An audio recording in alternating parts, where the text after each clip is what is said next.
So it is Saturday, May 17th on this somewhat cloudy day, unfortunately, but we're back here in our miscanthus field and we are going to do a new experiment today. So what we had talked about in a previous video is that there's basically three big things that have to happen for this carbon capture to work. So those are, you have to grow it, you have to process it, and you have to turn it into carbon, lock away that carbon for hundreds of years as charcoal. So that is what we are going to do today. We are going to take a little grill that I purchased. We are going to take a 5-gallon drum full of wood pellets and see if we can't turn that into a retort and turn those wood pellets into charcoal. So hang on and I hope you enjoy. First and foremost, what I would like to say is that please do not try this at home, especially if you don't understand the risks. I'm a professional scientist. This is, something that I'm working on myself, but I understand the risks and I acknowledge them, but please do not try this at home. Working with fire can be dangerous. This can make a lot of toxic fumes like carbon monoxide, for instance, and that is very bad for you. So please just watch the videos, like them, but do not try this yourself unless you are fully aware of the risks and an adult and all of those things. So when I get into it, so this is our setup that we are going to be using today. So we're going to have a little bit of lighter fluid to get us started, but the main show are these two things right here. So we have a 5-gallon stainless steel drum that is full of wood pellets. So these are not my miscanthus pellets because I haven't made any yet. This is just a practice attempt so that by the time my miscanthus is ready, we will have a way to carbonize it and turn it into charcoal. So we have our 5-gallon drum here, a 2.5 inch stainless steel pipe that is going to funnel the gases made from the heating of the wood pellets out into our grill, and this grill here that I purchased is going to act as our retort. So basically how this works in general is that in order to make charcoal, you just have to heat up wood or any other biomass in the absence of oxygen, and then instead of burning, you get charcoal. You get three main different components of charcoal, or of pyrolysis. You get a solid component, which is charcoal, or in our case, biochar. You get a bio oil as well, which is the liquid component, and then you get biogas is obviously the gas component. So what we are going to hope to do is to make some charcoal, and then all of the gases and liquids that come out of the container are going to go into the fire here and help fuel the fire so that it'll be self-sustaining, and it will continue on until it's fully made all of the wood pellets into charcoal. The wood pellets inside of the drum, of course, the wood pellets in the grill are going to burn, but they, will act as the fuel for the pyrolysis reaction for the wood pellets in the grill. So this is a relatively affordable setup, and it should be hopefully an easy way to make charcoal. So what we are going to do is we are going to take the stainless steel, or not the stainless steel, the iron pipe. We're going to put it onto our 5-gallon drum to keep out the oxygen, because if you have oxygen, you just burn, but if you heat up in the absence of oxygen, you pyrolyze, and that is what makes the gas and the charcoal.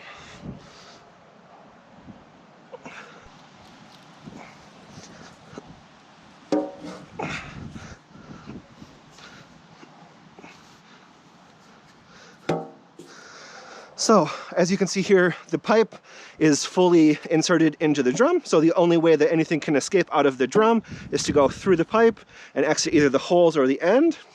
And this is going to be on the bottom so that the gases will come out of the holes into the fire and heat it up and heat the drum further. That makes more gas, so on and so forth. So we're going to take the drum and put it in here in a second and start ourselves a fire.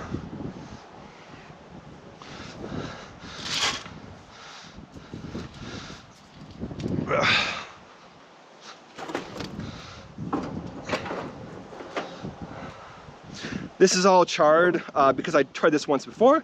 It did not work out very well, but we're going to try again because it's not if we are going to make charcoal, biochar, and sequester carbon, it's how we are going to, because I'm not going to give up until we succeed.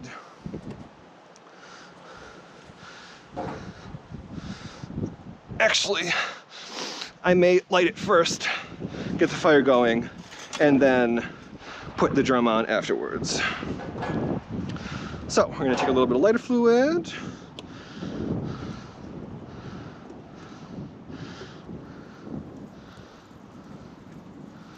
Make sure that we get a nice fire started.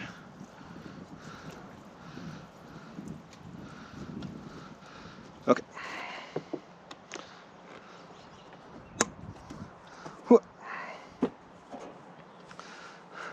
So, like I said, we are going to start a fire, we're going to put our drum on, and it's going to cook, basically, and hopefully make us some biochar. The air will obviously come in here. This grill has a little outlet right there, so it'll come in the side out the top, and hopefully burn cleanly, and make us, or help us create some charcoal. So, with that being said, let's light this up, and hopefully make some charcoal. It's a little windy here.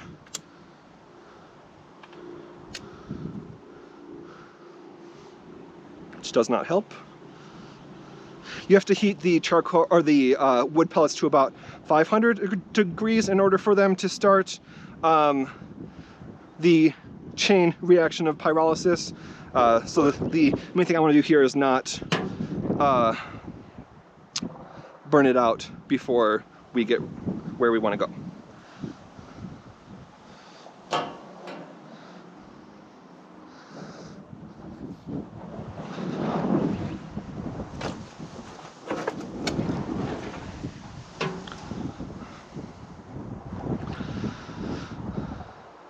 See the temperature rising very quickly.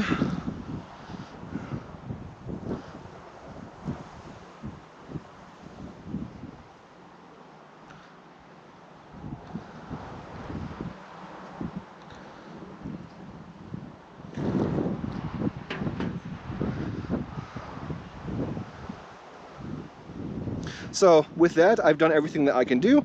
Basically, I'm just going to let it do its thing and wait and check on it in a little bit. So we'll just make sure that the air is able to be accessed, or that it's able to get enough air to keep going, and yeah, see what happens. So we will wait and see. So as we are waiting on our charcoal to become charcoal, we are gonna take a little tour of our field and see how everything is looking so far. So here we go. You can see that there's a number of other grasses and stuff growing in the field, which is not particularly ideal, but each of the clumps that we planted show some good rhizome activity. So you can see that we had 3 or 4 stems here last year, and we have 1, 2, 3, 4, 5, 6, 7, 8, 9, 10, 11, 12, 13, 14, 15, 16, 17, 18, 19, 20, probably almost 30 stems on this one. So that is coming up nicely and should grow big and strong and make us our first harvest that I was talking about this year. So we will take this first harvest, as I said earlier, we are going to grind it up. We are going to make it into pellets to make it nice and dense, and then we are going to turn it into charcoal using a retort. So either it'll be the grill retort that we are using today, or potentially some other, like a barrel retort if that one does not work out. So we will figure out what it takes and then make these stems that we get next year into some carbon sequestering charcoal, and then potentially sell that charcoal to people to improve the soil, or other activities, as long as they don't actually burn it, because then of course you are not sequestering any carbon that way. So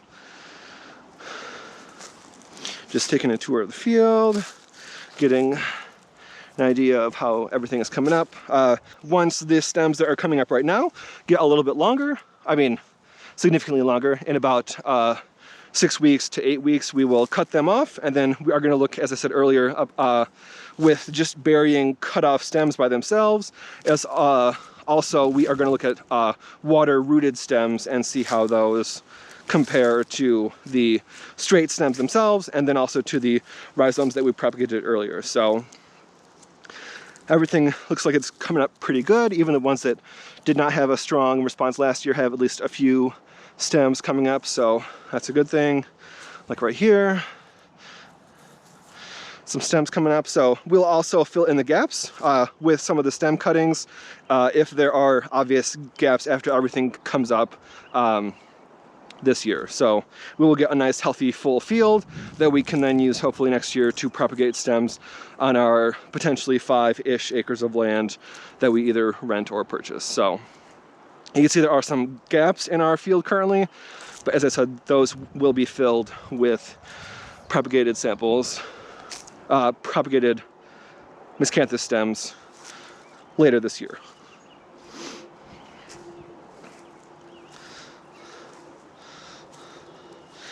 Overall, the grass is probably 10 inches high, I would say, something like that. Like we're nearing a foot in the middle of May, so that's not too bad. Most of the growth occurs in the warmer months though, so like July and August are where you get your big yields. But you can see that each of these, this only had 2 stems last year and it has more than that this year, obviously. 1, 2, 3, 4, 5, 6, 7, 8. So that's definitely an improvement over last year. So we are growing more stems, which is obviously the goal. It's interesting how these have branched out actually. So you can see how actually these were two different plantings. So we had the rhizomes in the row that I planted last year, and then also some in the middle of the rows, because I was worried that nothing had come up actually, and it was, I think, June last year, and like we didn't have any rhizomes come up, so I got a little bit worried, ordered a couple hundred more and planted them in the middle of the rows. But everything is coming up now, so that is great. So we are going to do a check-in here on our grill, see how we're doing. So we're at about 350 currently. I'm not going to open it right now because it's not terribly well insulated, so I don't want the fire to peter out on us. But it does look like we're going down actually in temperature, which is not ideal. But hopefully it will work though. And if not, like I said, I do have other ideas. Oh, we're going back up now. So basically, this is not probably the ultimate solution that I'll end up using in terms of this setup and scale, but it's a good first try to see how the retort process works. And like I said, if this does not work, I will use some 55 or some drums instead, like a smaller drum inside of a larger drum as a retort, and hopefully that will work. And if we use, you know, those are scalable obviously, so I'll probably start with like a 15 gallon and a 30 gallon, something like that.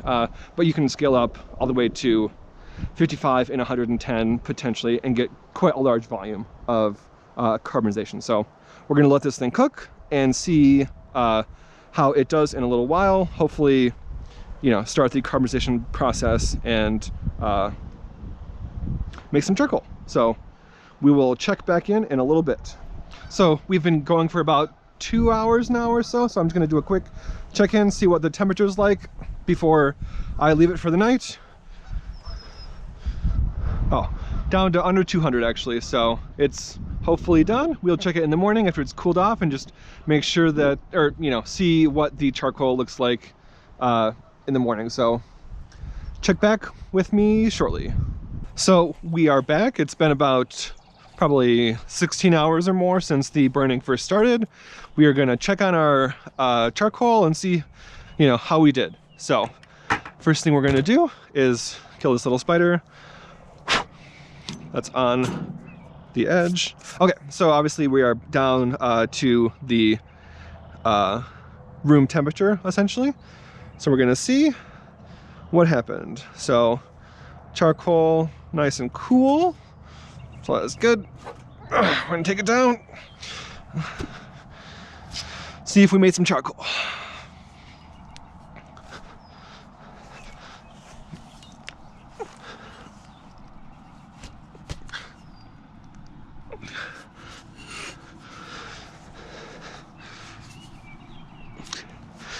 Pretty sturdy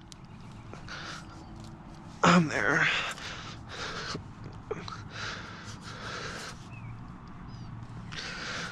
There we go. Okay. So I have not looked yet at all to see if this worked or not, but hopefully it did. So here we go.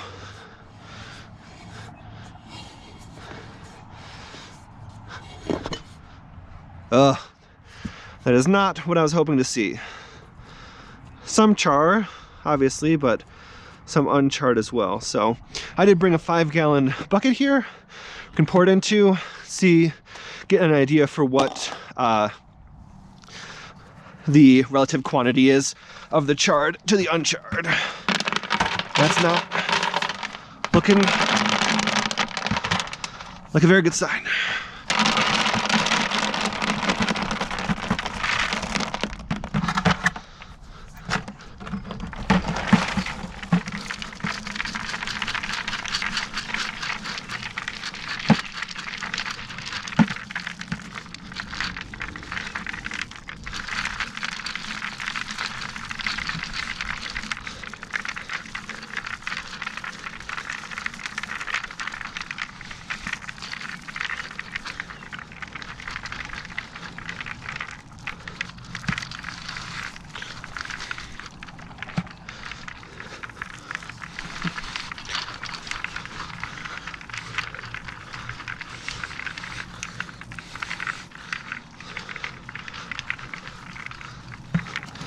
Whew. It's a workout.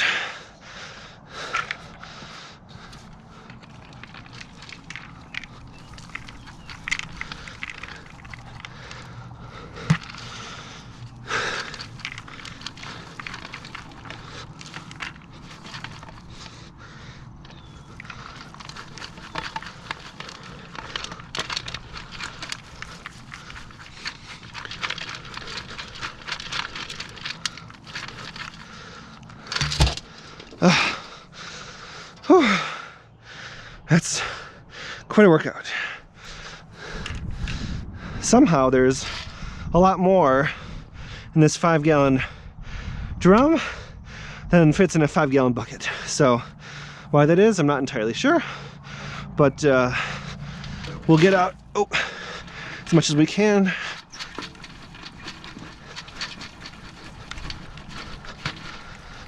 Which is about that much. You can leave the rest in there. So there's still probably, I don't know, 10% in there or something, but obviously, as you can see here, we got some charred bits, but in general, most of it remained uncharred, unfortunately. So this is definitely not the way that we are going to move forward. We are going to look at some other techniques that make charcoal in a better fashion, because, you know, obviously we spent quite a bit of carbon making the fire in our grill, which that all burned up nicely, but unfortunately the gases did not come off. I'm not sure why that is. Maybe it's the pellets like clogged the outlet perhaps or something, but the end result of our experiment today was that we got maybe 5% of actually charcoal, and then the rest is just uncharcoaled wood, basically. So this is not going to be the way that we are going to move forward, as I said, but this is why we do experiments, and we know now that this is not going to be the path. We're going to look into some other things, some other options for making charcoal to make sure that we get, you know, lock away our carbon, because obviously we have to grow it, we have to process it into these pellets, and then we have to lock it away forever as charcoal. So, or not forever, but for a very long time, at least, as charcoal. So we will look at some other alternatives and come back with a better, bigger charcoal making process next time. And that'll be in another video. So that'll be something to look forward to. So we are back here at my field, and unfortunately our charcoal experiment did not go exactly as we wanted it to. Instead of 100% charcoal, we're probably at like 5 or 10%. So it was certainly incomplete pyrolysis. So what I'm going to do is I'm going to investigate and create another retort, something made out of a steel drum probably, and try that out and see if that works or not, and keep trying things until we have a method locked down to turn this miscanthus here behind me that we will be harvesting this fall into charcoal to lock that carbon away forever. So that'll be in another video for next time. So until then, thank you very much, and I will see you then.